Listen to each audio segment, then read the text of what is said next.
Scores of ATO staff caught up in a major TikTok GST fraud.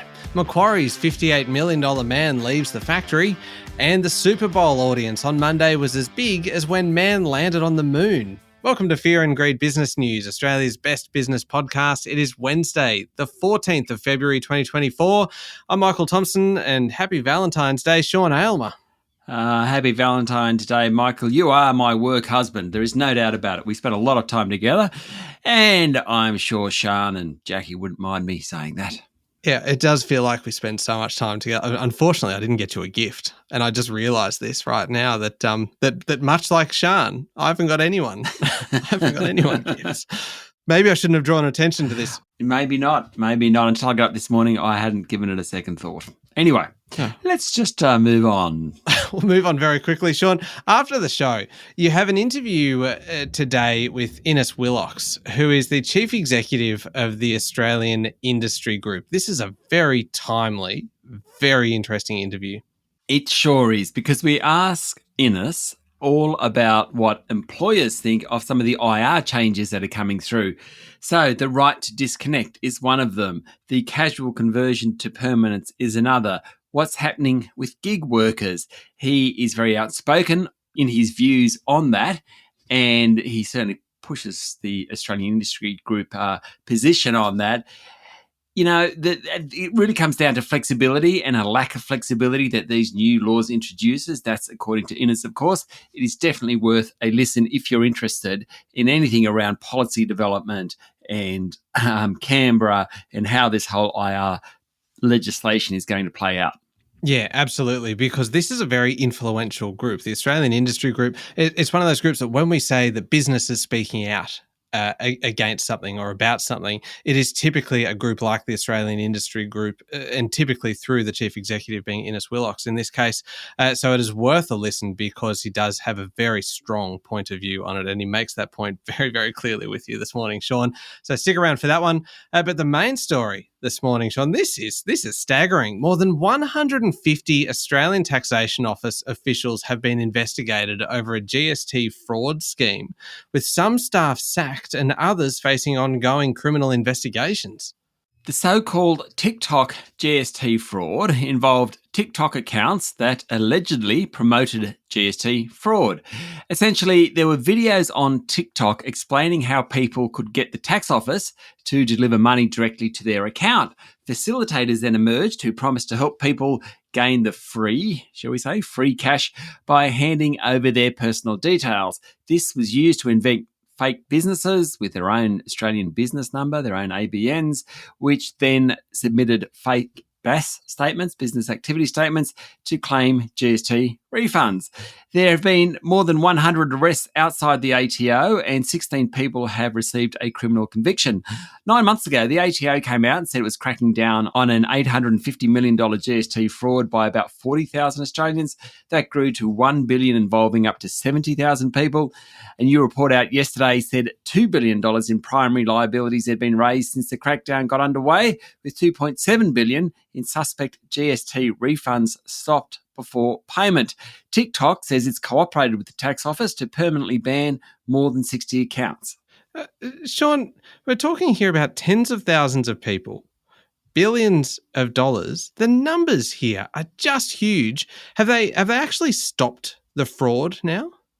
Well, an Auditor General's report released yesterday found that the ATO's management and oversight of fraud control arrangements for GST is lacking, and its internal risk framework is not fit for purpose.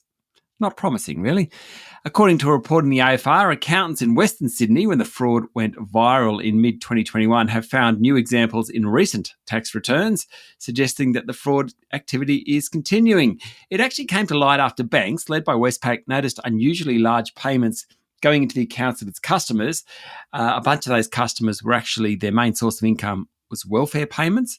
And so they noticed this big uptick and they reported it to the tax office. This is ongoing. Obviously, there are probably tens of thousands of Australians caught up inadvertently in it. But if someone offers you free money, you probably, the alarm bells should be set ringing at that point, because there is no such thing as free money. So it'll be interesting to see how this one plays out, Michael. Oh, what an extraordinary story, Sean. Local markets, how did they perform yesterday? The S&P ASX 200 closed down just a touch to 7,604 points. Healthcare and telcos were among the worst performers. Utilities did best outside earnings results, which I'll talk a lot about shortly. Wasn't a lot of movement among the large caps. The big four banks were higher, while WiseTech Global and REA both lost around 1.5%. Annuity and fund management group Challenger reported a 16% jump in underlying profits, beating market expectations on the back of a record half for annuity sales as customers opted to buy more longer-term products. That sent its share price up 9%. It was the best performer of the top 200. On the other side of the ledger, Kerry Stokes' Seven West Media's profit tumbled more than 50% on the back of a weak advertising market. The group owns the Seven Network and the West Australian newspaper. Its share price fell 13%. And what's happening in international markets? The party continues for Bitcoin, with one unit fetching more than $50,000 a unit at one point yesterday. Bitcoin fell about 64% in 2022. It's tripled in value since the start of last year, though it's still about $19,000 a unit below its all-time high achieved in late 2021. Away from Bitcoin, Brent crude's trading around $82 a barrel. Gold's fetching $20 an ounce. That's $2,020 an ounce.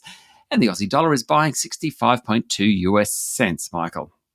There's a fair bit going on, Sean. A quick mention, though, before we go on, of one of our supporters of Fear and Greed, Blue Chip Communication, which powers financial services companies with PR and marketing. And, Sean, it must be said, self-interest here. Yep. They also power Fear and Greed with Voodoo X Coffee, which makes it a very valuable relationship indeed. When you are waking up early in the morning, you need coffee. And I highly recommend Voodoo X Coffee, Michael. Yes, indeed. All right, we'll be back in a moment with the rest of the day's business news.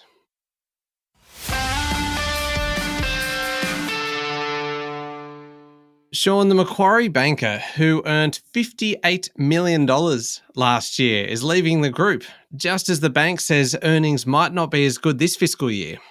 Nick O'Kane, who holds the honour, if that's what you want to call it, of being the highest paid employee in Australia, is off to pursue opportunities outside of Macquarie.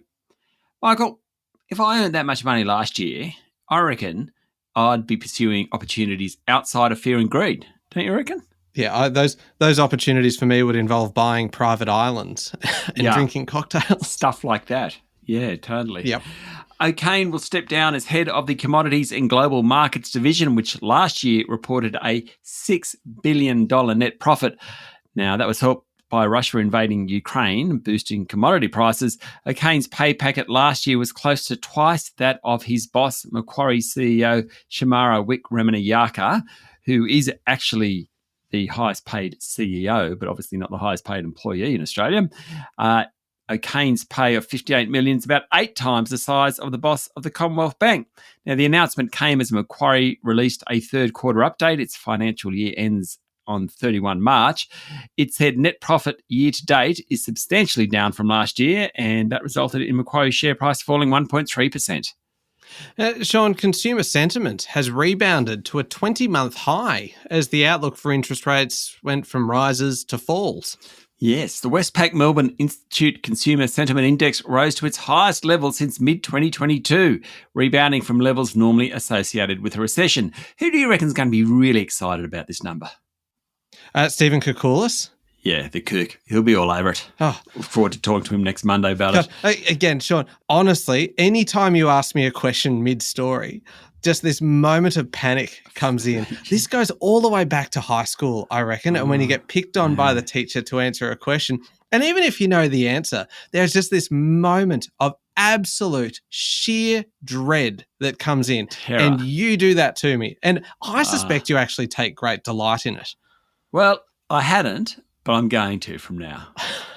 I've exposed my weakness. Yes. What Stephen Koukoulas will be happy about is the fact that consumers are happier about the outlook for rates and rejigged stage 3 tax cuts, although the latter wasn't a universal plus for survey respondents. Around 2 in 5 consumers still expect another interest rate hike, while 1/4 think the next move will be down. So consumers, Michael, are happier than they've been for quite a while. That is good news. Australian business conditions fell below their long-run average last month, and business confidence was weak. But Sean, there's a, quote, notable pickup in price growth in retail and product prices. Yeah, so the interesting thing here, they've flipped. Businesses were really pretty confident last year, and consumers, it was dreadful. And they just seem to be flipping somewhat. Now, business conditions fell 2 points to 6 index points, which is just below their long-run average of 7. It's been running above average for about 2 years, according to the National Australia Bank Monthly Business Survey. That's conditions. Confidence rose 1 point to 1 index point versus a long-run average of 5. Therefore, people aren't confident. Did rise, though. That's amid improvement in manufacturing and construction. In terms of details, input cost growth measures were little changed. Labour cost growth was steady at 2%, while purchase cost growth was up 1.8%. The bottom line, according to National Australia Bank Chief Economist Alan Oster, price pressures remain solid despite the ongoing easing in activity measures. However, they typically lag activity in the economy, and he expects an ongoing easing in price pressures across the economy in early 2024. Good news on the inflation front, which means good news for interest rates. Sean, it was another bad day yesterday for CSL, the country's third largest company, after it said it had dampened its near-term growth aspirations for its Vifer iron deficiency and kidney disease business. This is the business that CSL paid nearly $12 billion for in 2022. It's been a great hope of the pharmaceutical company. The news on Vifer overshadowed an otherwise strong result, with underlying December half-year profit up 11%. CSL's share price fell 3% yesterday. Now, on top of its 5% fall on Monday, after it announced it had dropped its phase 3 trial of CSL 112, a drug purported to stop second heart attacks. Together, over those 2 days, the company's lost about $12 billion in value. Ouch. The Vifer business is facing competition from generic competitors. CSL knew that when it bought it, but what it didn't know was that budget policy in the US would change. The policy now encourages doctors to promote cheaper treatments for iron deficiency, and that's certainly hurting CSL. One of Australia's largest coal power stations suffered an outage yesterday, sending wholesale electricity prices soaring and triggering concern about grid stability in Victoria. Yes, at one point, at least 400,000 people didn't have power. AGL Energy's Loy Yang A went offline shortly after 2 p.m. local time, and wholesale electricity prices immediately spiked. The outage of Victoria's largest electricity generator resulted in authorities moving to shed their demand for power. It did occur during the day when demand from households is lower, though the weather was very hot in Victoria yesterday. It comes just weeks after electricity demand on Victoria's grid hit a record low due to rooftop solar generation and lower demand due to holidays. Now, one spike shouldn't make much difference to power bills. They're obviously extremely difficult if your power goes out. What it really does show is the somewhat precarious nature of the power grid and the power market at the moment. Now, Sean, one of the companies that we've always enjoyed talking about, Breville, haven't we? And it's because of the products that they make. The coffee machines, my favourite, and yours is the toasted sandwich. Well, more specifically, the ham and cheese toasted sandwich maker. Yes, well, I mean, we always mention Breville, and yesterday, not a good day. The share price tumbled 9% after the group revealed a disappointing half-year profit and really a pretty glum outlook from the homewares group. Essentially, Breville reduced its discounting during the half year, and that cost it sales, sending profits lower. The highlights were a bounce back in sales of coffee machines in the US and improved sales of home cooking products, but the tough economic environment hampered sales right across its main regions. Also, the closure of US retailer Bed Bath & Beyond did no favours for Breville. Somewhat surprisingly, this earnings season, Breville is really the outlier among retailers, with most of the others doing pretty well so far, including Temple & Webster, which reported yesterday. Very true. Revenue at Temple & Webster was up 23% for the December half, and net profit was up 6%. Most sales came from Temple & Webster exclusives. Basically, they said millennials are spending up on furniture as they established families and upgrade homes and apartments. Bedding, dining, and living room furniture did well. There were actually fewer replacements and refunds Also, now Chief Executive and co-founder Mark Coulter said the strong momentum for the December half was sustained into this year. Temple & Webster sells more than 200,000 products. It sells them pretty much directly from hundreds of suppliers. Many of those products are drop shipped directly to customers, enabling faster delivery times, reduces the need for Temple & Webster to hold inventory. It, just like a bunch of other retailers, not Breville, but a bunch from last week particularly, have just sort of shown pretty strong profit results for this half. Building Group James Hardie's share price slid 8.6% yesterday after the company warned that it will take lower interest rates to fully reinvigorate the renovations market. Chief Executive Aaron Erter said the effects of rate rises in Australia, North America and Europe, James Hardie's major markets, have been underestimated by some. The back half of 2024 is likely to be the point at which the renovations market improves, he said. James Hardie generates about 2/3 of its revenue from the renovations market. It's been able to push through price rises. It's gained market share, meaning its net profit for the 3 months to the end of December was up really sharply.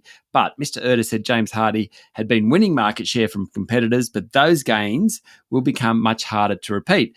That's not news that investors like, and as you said, its share price dropped 8.6% yesterday. You've finished your renovations at your place now, pretty much, haven't you? Yes. The last painter left the building about a week ago.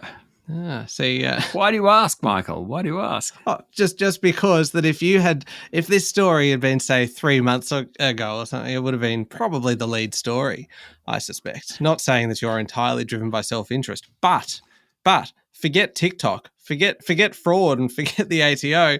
It would have been crisis in the home renovations market. Any time in the last 2 years, possibly, Michael. It could have been the lead. You're right.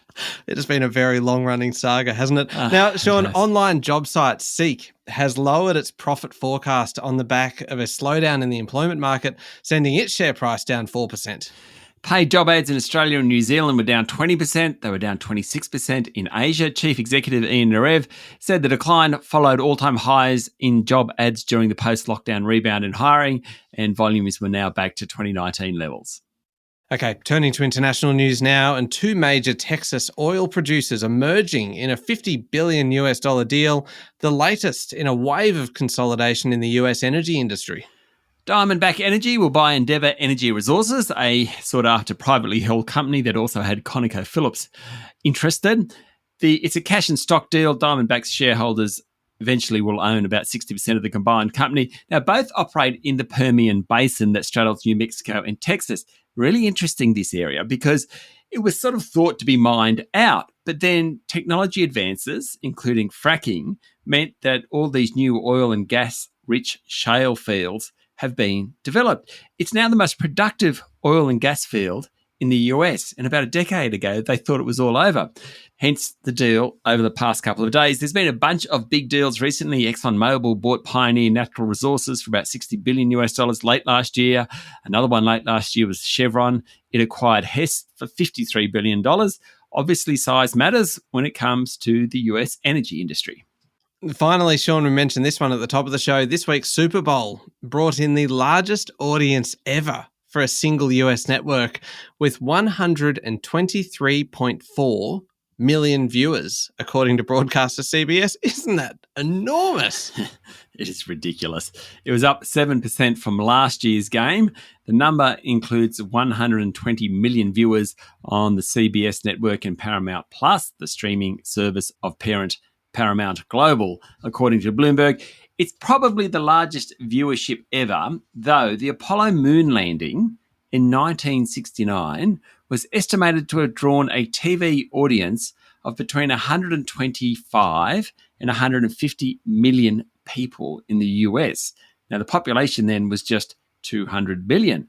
So, not quite sure whether it is the largest audience ever.